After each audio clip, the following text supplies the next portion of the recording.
Hello and welcome to the StudyTravel TV studio in London. I'm Nicola Hancox. And I'm Jenny Fennelly, bringing the latest news stories. So, the top headlines this week. Grafton College in Ireland goes into liquidation. English UK Q3 data shows drop in student weeks. And English UK South launches in Bournemouth. And plenty more besides. So we start with news of a college closure this week then, Hanks. Yes, we do indeed. Dublin-based English language school Grafton College has gone into liquidation, requiring Association Marketing English in Ireland, or MEI, to put its student protection scheme into operation. Around 400 students were said to be enrolled at the time of the college's closure on November 30th. MEI said in a statement that Grafton College had been a member school for many years and that all impacted students were already in Ireland and attending classes. However, it said arrangements would be put in place to ensure all students were able to complete their studies. A report in the Irish Times claimed that Grafton College of Management Sciences Limited recorded a loss of more than €507,000 last year, according to the company's accounts. Other reports claimed that former teachers of the college were occupying the school premises to demand unpaid wages, with subsequent calls for Irish government to amend its forthcoming Qualification and Quality Assurance Bill to include protection for staff alongside its protection for learners. Next up, English UK's latest quarterly data collection scheme recorded a 3.9% drop in student weeks in the peak July to September period, or Q3. Analysing responses from 114 EU-UK members, the data recorded a 7.5% drop in junior student weeks, while adult student weeks decreased by 2.2%. Italy remained the largest source market for Q3, but decreased 17% for year-on-year reporting members.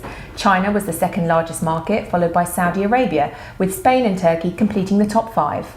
Staying with the UK, last week saw the official launch of English UK South, with representatives from language schools in Dorset, Hampshire and the Isle of Wight gathering in Bournemouth.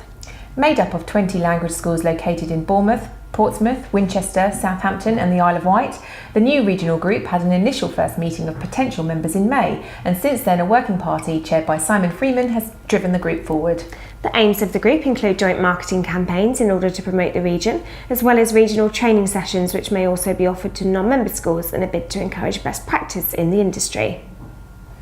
And now for a roundup of some of the other news stories this week. MVC Education and Career Group has completed the acquisition of 3 Eurocentres French language schools in Paris, La Rochelle and Amboise, adding to the Eurocentres English language business it took over in September.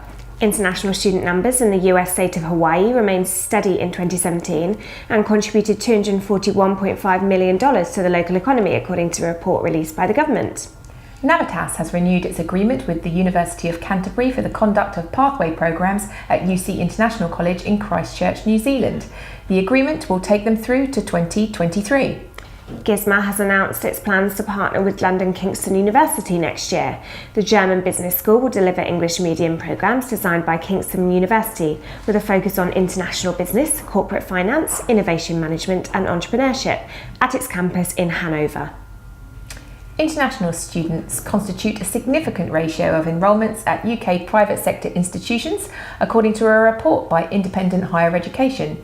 Completed by 110 UK institutions, it found 37% of full-time students were from non-EU countries, while a further 14% were from the EU.